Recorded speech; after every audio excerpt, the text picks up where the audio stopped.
Hello friends, ash ഇന്ത്യയുടെ ഹരിയാണേ. അപ്പോൾ ഇതെന്താണെന്ന് മനസ്സിലായോ? ഇത് നമ്മൾ പുതിയ സ്റ്റെയർ കേസ് ചെയ്യുന്നതിൻ്റെ ടെംപ്ലേറ്റ് എടുക്കുകയാണ് കേട്ടോ.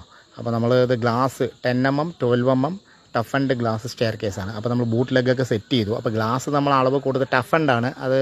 ഒരിക്കൽ അളവ് കൊടുത്തു കഴിഞ്ഞാൽ പിന്നെ അതിൽ കട്ടിങ് കാര്യങ്ങളും ഗ്രൈൻഡിങ് എല്ലാം കഴിഞ്ഞ് കഴിഞ്ഞാൽ പിന്നെ നമുക്കൊന്നും ചെയ്യാൻ പറ്റില്ല. അപ്പോൾ അതിന് മുമ്പ് നമ്മൾ ഒരു 6mm കൊമേഴ്സ്യൽ പ്ലൈവുഡോ അല്ലെങ്കിൽ പിന്നെ MDF എടുത്തിട്ട് നമ്മൾ ടെംപ്ലേറ്റ് കറക്റ്റായിട്ട് മേക്ക് ചെയ്യണം. ഇതാണ് ബൂട്ട് ലെഗ് കേട്ടോ. അത് SS ഫിനിഷാണ് ഇവിടെ ഉപയോഗിക്കുന്നത്. അപ്പോൾ ലേറ്റസ്റ്റ് PVD കോട്ടഡൊക്കെ വന്നിട്ടുണ്ട്.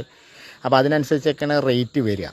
അപ്പോൾ നമ്മൾ ഇത് കറക്റ്റായിട്ട് ഈ 6mm ടെംപ്ലേറ്റ് കറക്റ്റായിട്ട് മേക്ക് ചെയ്യണം. അതിൻ്റെ ഹോള് കാര്യങ്ങളെല്ലാം കറക്റ്റാക്കിയിട്ട് നമ്മളിത് കമ്പനിക്ക് അയച്ചു കൊടുത്താൽ മാത്രമേ അവർ കറക്റ്റായിട്ട് ഗ്ലാസ് കട്ട് ചെയ്ത് അതേപോലെ ഗ്രൈൻഡിങ് എഡ്ജൊക്കെ ഗ്രൈൻഡ് ചെയ്ത് പോളിഷ് ചെയ്തിട്ട് നമുക്ക് വരികയുള്ളൂ. പിന്നീട് അതിന് ശേഷം ഒരു പരിപാടി അതിൽ നടക്കില്ല.